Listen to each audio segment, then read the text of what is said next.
era tu frase? Hola. Hola con todos. Hola con todos.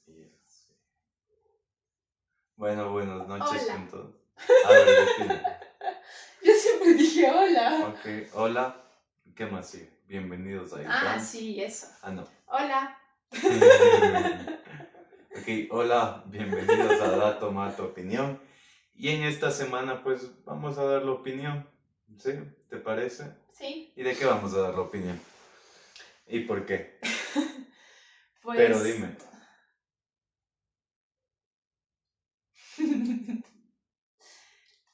Ya, basta. Vamos a hablar sobre el desempleo, subempleo en el Ecuador, tal vez. Ok, comencemos Cuéntame por tú. ahí. Yo ahorita sí estoy trabajando. Y yo también. Sí. Entonces estamos en un lado de la población. Sí, cómo sirve el diálogo. Sí, estamos en un lado de la población.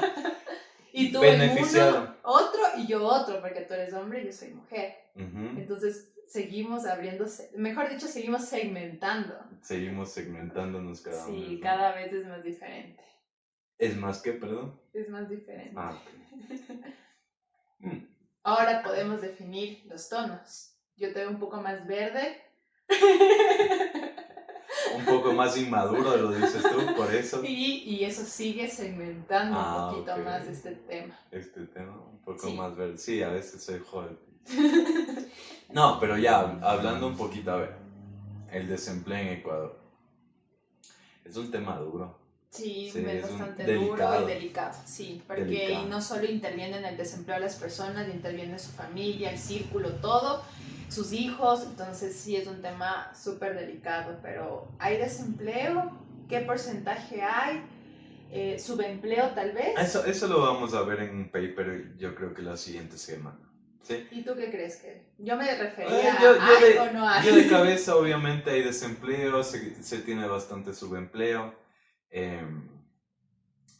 Y es complicado, y esto es lo chévere y lo bonito del diálogo. Porque la gente muchas veces sataniza al empresario, que el empresario esto, que el empresario más allá. Y justo lo que comentábamos en el anterior episodio es como que, ok, si tú hubieras nacido en las piedras, te hubieses criado como él se crió, y hubieses vivido su vida, hubieses tomado las mismas decisiones, ¿sí? A ver, desde mi experiencia, y por eso aquí es más, digámoslo así como opinión, desde mi experiencia la mayoría de mi familia ha sido empresaria. Ya. Y no de multinacionales, ni mucho menos, sino microempresas. A mi papá en un punto de su vida le fue bastante bien. Ahora no le está yendo muy bien. Es mi experiencia, ¿no? Me ensucia el pantalón. Pero es eso, o sea, a mis tíos tal vez les vaya bien ahorita, tuvieron sus momentos, pero han sido, yo considero, y tal vez es uno de los puntos en los que choco bastante con Mari, que es haberse sacado el aire, es haberse amanecido trabajando en lo propio. Y han sido ese tipo de personas pues, que han generado empleo. Mi papá en algún punto tuvo 12 empleados. Y pagar 12 sueldos no es nada. Está bien, o sea, lo que discutimos un poquito con Kevin creo que va a ser un tema polémico. Levanto un poco más la voz para que se vea mejor. No, nada que ver. Más es el tema de que sí hay una diferencia entre ser un empresario, un emprendedor y pues ser persona que trabaja como dependiente dentro de una empresa. Entonces Kevin muchas veces me dice, pues claro, cuando eres empresario, emprendedor, trabajas por tu propio sueño. Y en cambio cuando eres dependiente trabajas por los sueños de los demás. Pero uno también dice, pero si es mi sueño también de cierta manera el cargo que yo tengo o lo que desempeño, sí es verdad, el propósito ya general de todo es de otra persona. Pero uno también le gusta trabajar en el área y en el cargo que tiene y no por eso vamos a decir que un emprendedor, empresario es mejor que un dependiente, claro, o viceversa. A ver, yo soy ahorita... ¿Qué seré yo? ¿Te has puesto a pensar ahorita que me pongo? A ver, yo tengo una relación bajo dependencia. Sí. ¿Y también soy empresario? Sí, estás creando un podcast a la final que es algo adicional a todo, ¿no? Que te lleva trabajo. Las consultorías que hago, sí. no solo en mi trabajo, sino como quien diría las consultorías, la implementación de tecnologías para diferentes empresas. Me considero un microempresario, no un microempresario porque una empresa constituida, bueno, sí una empresa constituida tengo, pero pequeña, chiquita. O sea, tú eres unipersonal. la unión de los dos, eres un complemento del uno con el otro. O sea, tienes y por tu eso parte tal vez fija puedo discutir con que otros te lados. ayuda, que te ayuda como que a poder establecer más o menos los objetivos y tener un presupuesto mensual, y del otro pues que te ayuda a complementar el ingreso que ya tienes para poder seguir yendo más allá a lo que tú quieres, porque la verdad es que Kevin es una persona que se basa mucho más por su círculo en ser empresario, emprendedor, que muchas veces ser dependiente. Entonces, en cambio, en mi círculo es diferente. Tal vez mi familia ha sido un poquito más del círculo dependiente de trabajar en alguna empresa, pero no todos, sino que una cierta parte, pero la mayoría creo que en el trayecto y la experiencia se da cuenta de que ser independiente y como dice Kevin, soñar uno solo y mover todo por esa y sacarte el aire y todo, pero es uno propio, también se ha vuelto fundamental, digamos, de mi familia. Mi hermano es independiente, él tiene su propia empresa, mi hermana está en el mismo proyecto, está con su propia empresa, y mi otro hermano, en cambio, conmigo somos dependientes. Y aquí es el tema. ¿Cuántos hermanos tiene la Mari? Mentira. No. Pues somos 4, eso es ya un poquito para definir, porque dije muchos hermanos, ¿no? Ok, como primer punto, a ver, vamos aterrizando las cosas. Y aquí es el tema polémico. Primero, uno puede emprender desde una posición bajo relación de dependencia. Emprender significa tal vez lanzarse una idea, botar una idea innovadora. Y hacerla, ¿no? Claro, emprender obviamente. es no solo tener la idea, sino implementar. Sí, porque... Y eso es lo que cuesta más. Simplemente decir, yo tuve esta idea, justo lo que conversábamos esta semana. Pero yo tenía esta idea, yo la dije, sí, pero ¿quién la hizo? ¿Quién la ejecutó? Y ese es el tema. Hay que ejecutar las cosas. Pero bueno, eso es punto y aparte. Tírame para adelante, calle, pero elegante. Bueno, a ver, es polémico. A mí sí me gusta trabajar bajo dependencia, porque el impacto que yo llevo a generar es en una empresa más sólida, más constituida, más grande, que tal vez puede mover a más personas, ayudar a más personas a mejorar una situación, a hacer que el estilo y la calidad de vida de diferentes personas crezca bajo un proyecto, bajo un nuevo criterio, que está financiado por otra empresa, otra institución, que tiene los recursos para hacerlo que Inviteri no tenga o que Advance no tenga. Es bonito, es chévere por el impacto que generas. Todo tiene su temporalidad. Yo creo que no quiero entrar tanto a detalle, pero la relación de dependencia no es sinónimo de estabilidad. No, porque a la final la estabilidad es un poco relativa, ¿no? O sea, igual si hay un tema de reestructuración de personal, hay decisiones que se tienen que basar por un tema de algún proyecto y tal vez la proyección que tiene la empresa, y tengan que, bueno, ya no contar con ciertas personas, sí influye bastante. Entonces estás viviendo tal vez de cierta manera en un limbo que sí, cuando salgas pues tendrás la liquidación, tendrás los valores que te apoyarán, pero ¿cuánto tiempo? Y entras a un mundo laboral de nuevo, otra vez entrevistas, currículums, y otra vez entras a un mundo diferente, ¿no? Entonces sí, yo digo también que no es sinónimo de estabilidad, como la independencia tampoco lo es. Ser emprendedor, empresario también conlleva muchas cosas que a la final no es como que vas a tener esa empresa toda tu vida. Puede ser que haya un impacto o haya un tema de competencia muy fuerte en el mercado que también te saque. Y ahí es como que yo tengo de los dos lados.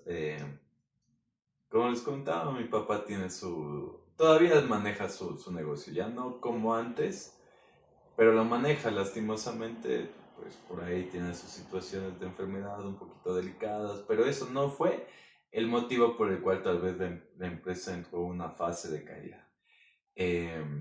a mí esas cosas me han brindado las herramientas y la experiencia en el tema de la innovación. O sea, hay que innovarse, no estar esperando de brazos cruzados diciendo, el modelo va a ser siempre el mismo. No, pues la No. tecnología cambia tan rápido que todo se va Y moviendo no solo la y el tecnología, consumidor, el consumidor. nosotros ya queremos nuevas cosas, queremos más rápido, más ágil, más seguro y eso es lo que lleva a las empresas y a todos a pensar y a Y repensar que las es más cosas. seguro, que es más ágil. Hoy en día se habla mucho de la hiperpersonalización, ¿sí? Productos, servicios que sean muy personalizados para cada uno de los consumidores, porque ya tienen más espacio, etcétera, etcétera. Entonces tengo de esos dos lados. Entiendo la dependencia, entiendo que si yo trabajo en una empresa X que genera miles de millones, perdón, miles de millones de dólares al año, si yo pongo un proyecto en marcha, es un proyecto que va a incidir en muchas personas y que les va a beneficiar en su vida, que les va a permitir, a ver, viene la inteligencia artificial, ya la robótica se acopla con inteligencia artificial, sueltan robots que dicen que inicialmente van a costar $20,000, que hacen tareas en la casa. Mi criterio personal en esos países, pues al final del día $4,000, las réplicas tal vez en países que tienen la manufactura más barata pueden llegar a eso. Entonces ya tenemos estos agentes de este hardware, que hablemos de hardware, toda la parte física, y software, lo programable, que es la inteligencia artificial. Ya tiene cerebro y cuerpo, que puede hacer lo mismo que un ser humano. No se enferma, no se cansa. Entonces, ¿qué estás diciéndonos, Kevin, con base al desempleo?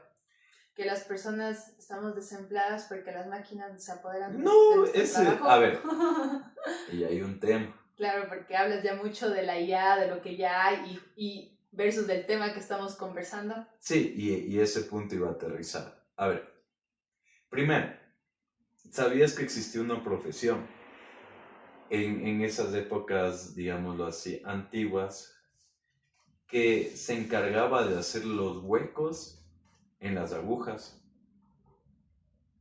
No. Sí, en esos alfileres chiquitos cogían y ese era el trabajo del día. Y no ganaban, digamos, mal, era una profesión. Dime ahora, ¿quién se dedica a eso? No sabía. Era complicado porque al final del día es algo tan delgado Chiquito que hacerle el tenía hueco. que hacer, Y claro. ahorita ya está industrializado. Claro, o sea, los procesos se automatizan también Vale. para que sea más fácil y que se conviertan en nuestra herramienta de trabajo, más no nuestra competencia. Ya, y eso, a lo largo de la historia, al final del día, las plazas de empleo se han ido moviendo y se han ido cambiando. Ok, la situación actual de nuestro país tal vez no sea muy buena, inicialmente. Yo creo que y esto es como creencia, obvio, ahorita estamos opinando, no estamos de ningún dato.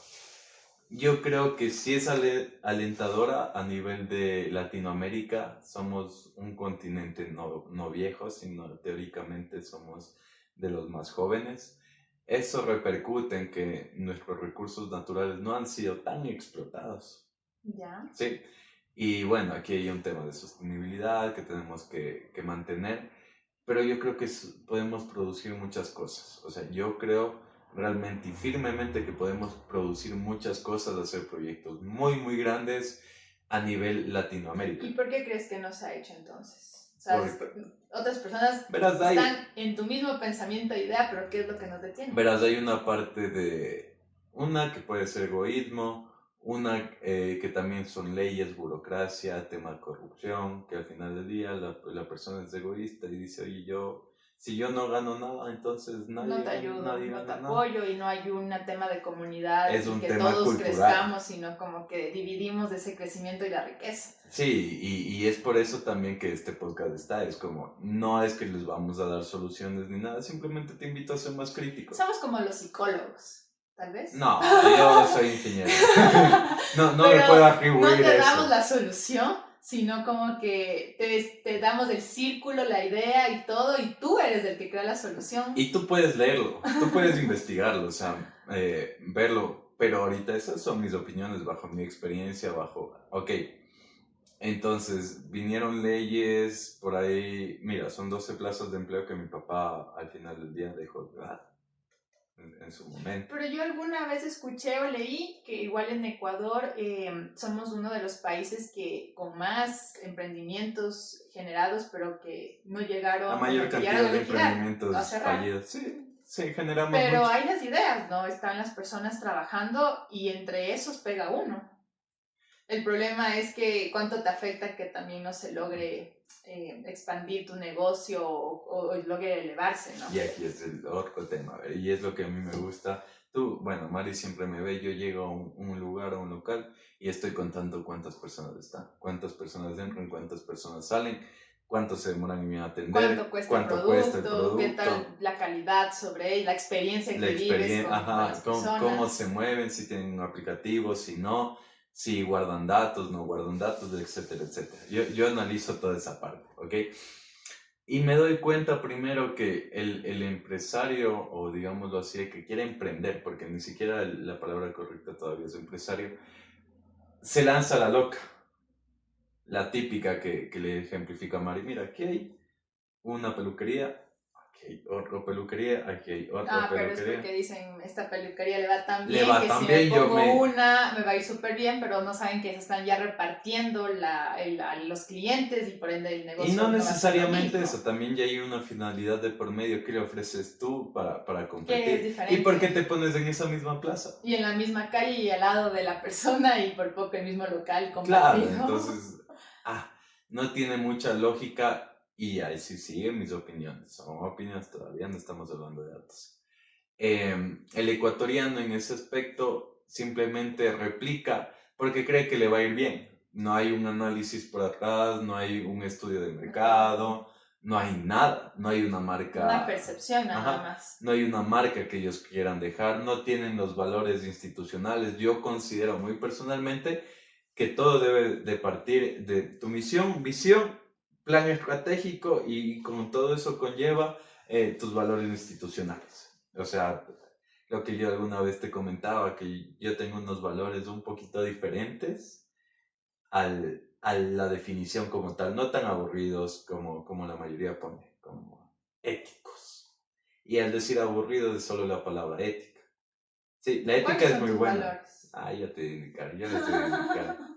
Pero son diferentes, a ver. La otra vez yo consumo mucho podcast de empresarios y justamente Oso Crava, que es un mexicano que tiene el podcast Creat Podcast, él hablaba con una persona, una empresaria, mujer, que tenía su podcast de talento humano, ¿sí? Y te medía toda la cultura de la empresa. Y esta persona no simplemente llegaba y te decía, a ver, hay que analizar tu empresa, tenemos que ver la cultura, y la cultura partía y decía, ok, sí, ustedes son unidos como una manada, ¿sí? ¿Ya? Entonces de ahí hay como una fidelidad, ¿sí? No es como, fidelidad, sino unidos como una manada. Por lo general se refleja un tema del... Y entonces se crea toda una experiencia, y si hablemos de la experiencia del empleado, se crea toda una experiencia en torno a los logos y, ay, sí, qué chévere, y realmente lo comienzan a vivir, que no es lo mismo que yo te digo, oye, aquí somos leales. Like, sí. Pero bueno. Que a ellos no les hacen esas preguntas, entonces es como que abrimos personas solteras, casadas, o sea, no específicamente tú tienes que tener un título. ¿Qué vas